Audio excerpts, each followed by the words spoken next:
কিন্তু সেই আওয়ামী লীগেই আপনি আবার রাজনীতিতে যোগ দিলেন। কোন দর্শন থেকে?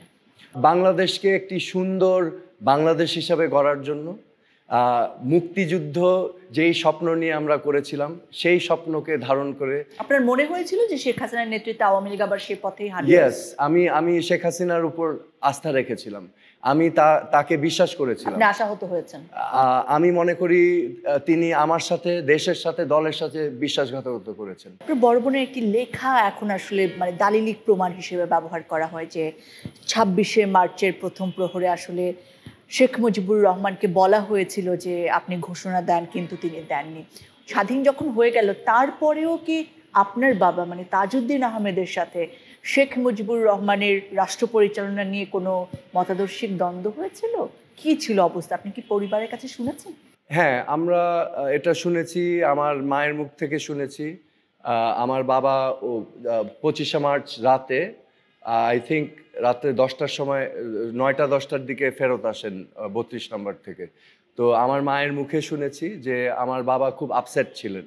উনি বাসায় এসে যত অফিস রুমে ফাইলপত্র ছিল সব ফাইলপত্র নিয়ে ছুঁড়ে ছুঁড়ে ফেলছিলেন এবং উনি বারবার বলছিলেন এই যে আমাদের ২৩ বছরের আন্দোলন সব নস্যাৎ হয়ে গেল, সব নস্যাৎ হয়ে গেল, মুজিব ভাই তো সাইন করলো না। তো আর উনি একটা টেপ রেকর্ডার নিয়ে গিয়েছিলেন স্বাধীনতার ঘোষণা নেওয়ার জন্য। যেহেতু তিনি আওয়ামী লীগের সাধারণ সম্পাদক ছিলেন এবং বঙ্গবন্ধু সভাপতি, স্বাভাবিকভাবে তাদের একটা পরিকল্পনা ছিল যে পাকিস্তানিরা যদি ক্র্যাকডাউন করে তখন কি পদক্ষেপ তারা নিতে পারেন।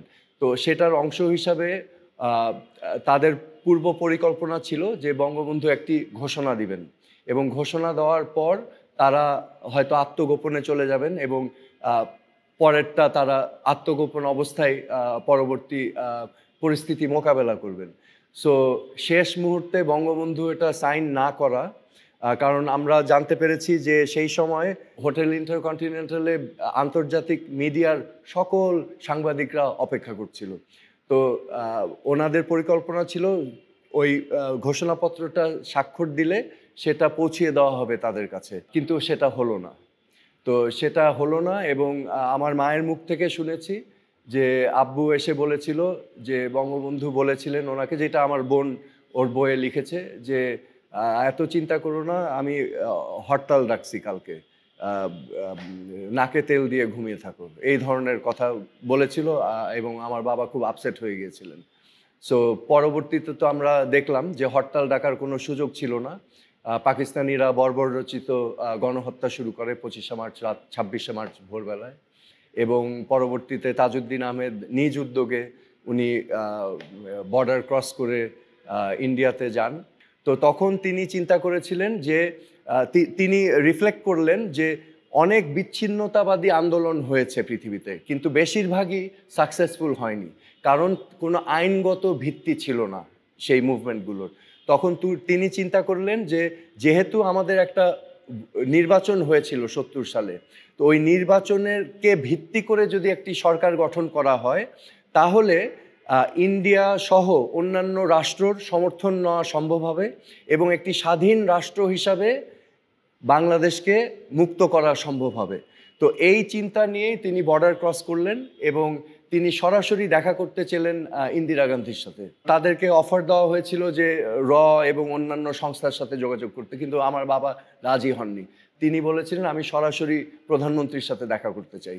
অর্থাৎ প্রবাসী সরকার যেটা বাংলাদেশের মুক্তিযুদ্ধকালীন, সেটার পরিকল্পনা এবং নেতৃত্ব পুরোপুরি তাজউদ্দিন আহমেদের কাছে ছিল। রাইট, ওনার সাথে সঙ্গী ছিলেন ব্যারিস্টার আমিরুল ইসলাম, তখন তিনি একজন তরুণ আওয়ামী লীগ নেতা ছিলেন। যেহেতু পাকিস্তান সেই সময় পশ্চিমা বিশ্বের সাথে অ্যালাইড ছিল এবং ইন্ডিয়া আবার অ্যালাইড ছিল সোভিয়েত রাশিয়ার সাথে, সো এই ভৌগোলিক জিওপলিটিক্যাল সিনারিওটাকেও মাথায় রাখতে হয়েছে, কারণ আমাদের সফল হতে হলে কিন্তু আমাদের মোকাবেলা করতে হবে একটা পরাশক্তিকে। সো পরাশক্তিকে মোকাবেলা তো একা করা যাবে না, তো আমাদের বন্ধু রাষ্ট্রর সাহায্য সহযোগিতা লাগবে। তো এখানে একটা উল্লেখযোগ্য বিষয় আছে, আমি অ্যাড করতে চাচ্ছি। রাও ফরমান আলী, পাকিস্তানি জেনারেল, যিনি অপারেশন সার্চলাইটের ব্লুপ্রিন্টটা করেছিলেন, রাও ফরমান আলী একটা ইন্টারভিউতে বলেছিলেন যে আওয়ামী লীগের ভিতরে 3টা গ্রুপ ছিল, একটা লেফট, একটা রাইট, অ্যান্ড দেন দেয়ার ওয়াজ তাজউদ্দিন।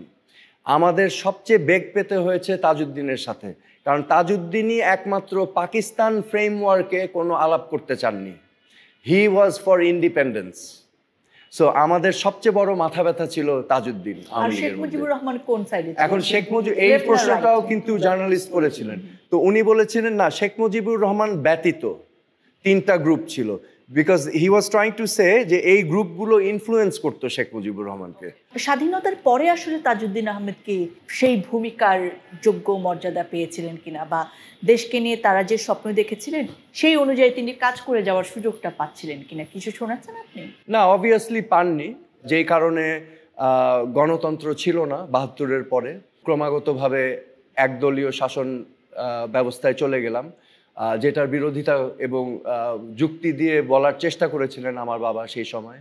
এবং উনি এটাও বলেছিলেন যে আপনি বাকশাল করার মাধ্যমে ক্ষমতা থেকে আপনাকে সরাবার কোনো পথ রাখলেন না, একমাত্র আপনাকে হত্যা করা ছাড়া, এবং আপনিও যাবেন, আমাদের সবাইকে নিয়ে যাবেন।